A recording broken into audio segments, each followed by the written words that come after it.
এই বাংলাদেশের মাটিতে কি হিন্দু সম্প্রদায়ের কোনো প্রকার কোনো দাবি আদায়ের উদ্দেশ্যে সভা সমাবেশ করার অধিকার নেই? যদি অধিকার থেকেই থাকে, আপনারা যে কথায় কথায় বলেন একজন বাংলাদেশি হিসাবে মুসলিমদের যেমন অধিকার হিন্দুদের ঠিক তেমনই অধিকার, তাহলে আমি জানতে চাই গত কয়েকদিন আগে এই যে ঢাকায় সোহরাওয়ার্দী উদ্যানে এত বড় একটা মুসল্লি সমাবেশ হলো, কেউ কি সেই সমাবেশে যাওয়ার সময় বাধা দিয়েছে? কিন্তু আজ এই যে রংপুর জেলায় বিভাগীয় সমাবেশ ছিল বাংলাদেশ সম্মিলিত সনাতনী জাগরণ জোটের আট দফা দাবি প্রস্তাবন প্রেক্ষিতে, তাহলে সেখানে কেন যাওয়ার পথে কাউনিয়া সহ নানান জায়গায় হিন্দুদেরকে হয়রানি করা হলো? প্রশাসন হয়রানি করতেছে। কমপক্ষে 10 মাইল নামক এক জায়গায় প্রায় 60টি বাস আটকে রেখেছে।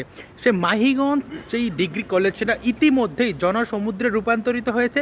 এবং সবচেয়ে ন্যাক্কারজনক ঘটনা যেটা, রংপুর যাওয়ার অভিমুখে কাউনিয়া নামক এক জায়গায় ইসলামী ছাত্র আন্দোলন এবং অন্যান্য সব স্থানীয় উগ্র জনগোষ্ঠী মিলে সনাতনী হিন্দু সম্প্রদায়ের বাসের উপর আক্রমণ চালায়। সেখানে দুজনের অবস্থা খুবই গুরুতর এবং তারা কাউনিয়া জেলা স্বাস্থ্য কমপ্লেক্সে তাদের চিকিৎসা করানোর পর তারা ঠিকই সেই জনসমুদ্রে যে জনসমাবেশে প্রবেশ করে। সুতরাং এই জনসমুদ্রকে আপনারা রুখতে পারবেন না।